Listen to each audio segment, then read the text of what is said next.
Hello all, welcome to my channel. Today we are going to be playing a little catch up on some of the books that we've been reading on this channel.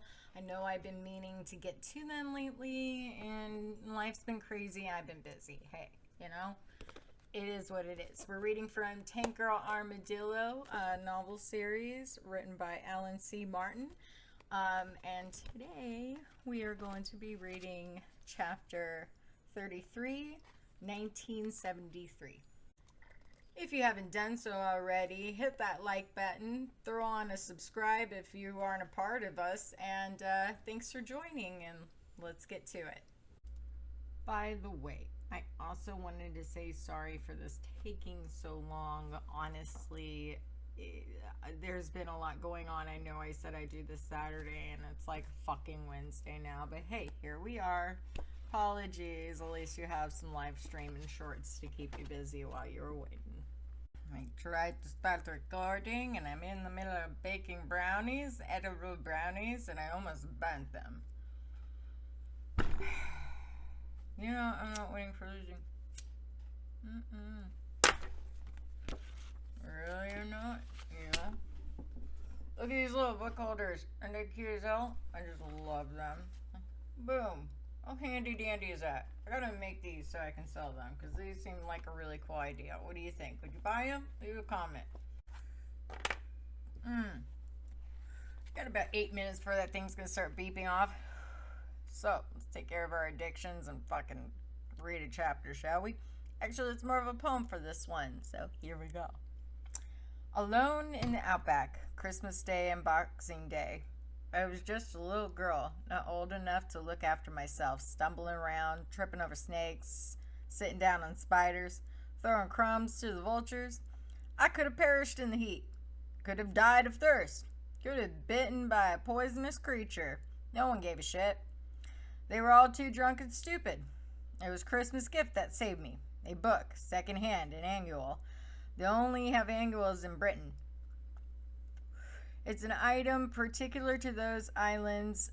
It's a book that only comes out once a year. A book that can last you a whole year, though. A book with stories and comics and puzzles and random information. Sometimes my auntie in England would send one over for me as a special treat. My annual from 1973, I had 4-page feature on survival.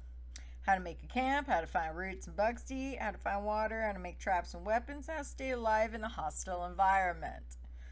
Spell it out in simple diagrams and monosyllabic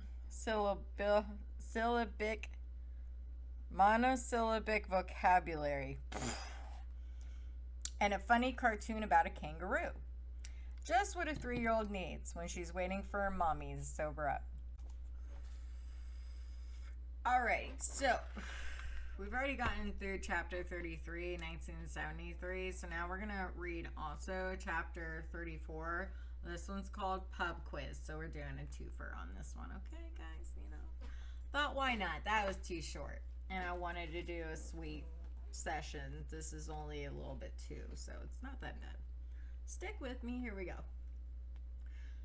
We drove for 50 miles so that we could have a beer in peace. We stopped at a little village called the Grottings and found a quiet country pub with a beer garden. Steven started to loosen up after a couple of jars. He told me that his first name was Evan, but people referred to call him Even because it was such a straight-up, fair-dealing kind of champ.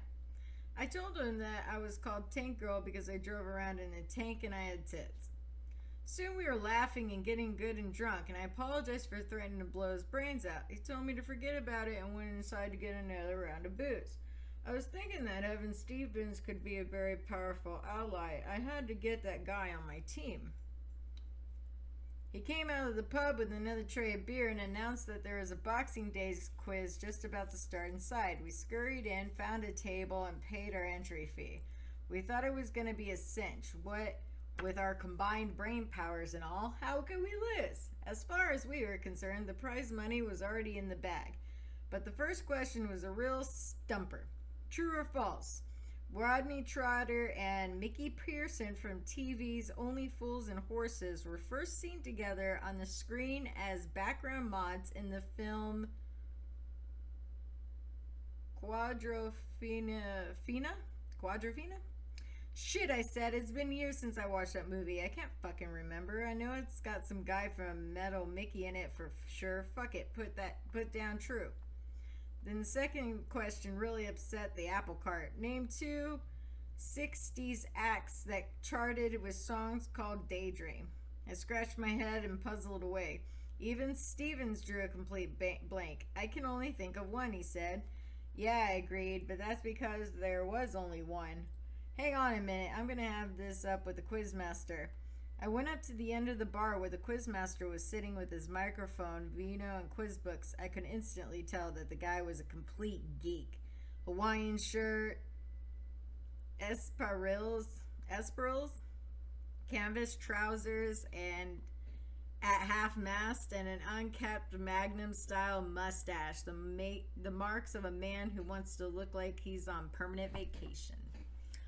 Be right back. I hear my brownies burning. I hear them burning. Yes, I can physically hear them burning. I'll be right back. You know what? Fell in the center a little bit, but I tell you, just a little corner of this puppy, and you're gonna be so fucking gone, and you're gonna sleep like a fucking demon. So this is the good stuff. Alrighty, now that I put out the fire, made sure I don't burn the damn house down, and ensured the fact that I'm gonna have one hell of a good night now. God, these brownies smell good. I'm so excited. You're not living it until you're living it. You know what I mean? Okay. Where the fuck am I? What's the meaning of this question? I asked pointedly. What do you mean? What's the meaning of this question? He asked back. The Lovin' Spoonful were the only ones I have a hit with Daydream, and I should know I'm in love with John Sebastian. He picked up one of his quiz books and held it up like a shield that might have offered some protection for his weak personality. That's not what it says in here, he countered in a wobbly voice. The Monkees had a hit with another song called Daydream, so there. I sighed with a heavy sigh. I couldn't be bothered to expend the energy. I mean, how much of hopeless, tedious, boring cunt can one man be? I set him straight. The Monkees hit was Daydream Believer. You fucking homecoming queen. And I should know that as well. I'm also in love with Peter Tork. I was losing the plot. If there's one thing I can't stand, it's people saying that the Monkees had a hit called Daydream. Are you going to give us the point then or what? I snapped. What? He replied. Okay, I said, if that's your decision, then you're going to have to live with it. I shot him in the Esperali, kicked him in the nuts, and gave him a cauliflower ear. I sensed the atmosphere of the room change as he buckled up and collapsed up to the floor. Stevens was at my side an instant, snatching my gun, grabbing me by the arm and whispering, "Quick, let's get the fuck out of here," in my ear. He gave an official flash of his sheriff's badge to the crowd that was beginning to encircle us and marched me to the door. "Nothing to see here, folks," he said in an authoritative tone. "We've been after this one for weeks. She's a crazy bitch. Move aside now. An ambulance is on its way." We left out of the pub into the bright daylight and piled me into the tank, and we made a speedy exit. "I thought we were meant to be making plans to rescue their boyfriend," he exclaimed, "not shooting pub quizmasters for ignorance for the names of monkey records." "The guy had that coming for all his miserable fucking life," I explained.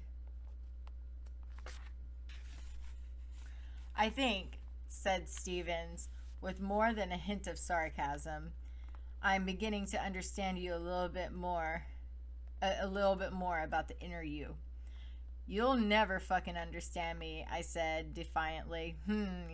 He smirked. "For what? For which I am truly thankful." I am really feeling... Woo, I had some of the edible brownies, and it's hit me hard.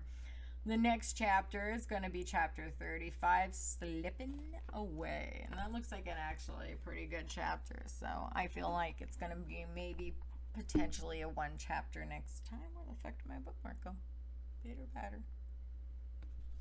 Oh, okay. I hope you all enjoyed that. Lose your mind and find your soul. You all have a great day. Thanks for dropping by. More videos will be to come. I'm going to be throwing out more Alan Watts audiobooks, as well as Another stick and poke tattoo session. I want to finish this little dandy on my arm, and she's healed finally. So we're at a point now where we can continue with that. I'm too excited for everything to come. So tune in and check it out.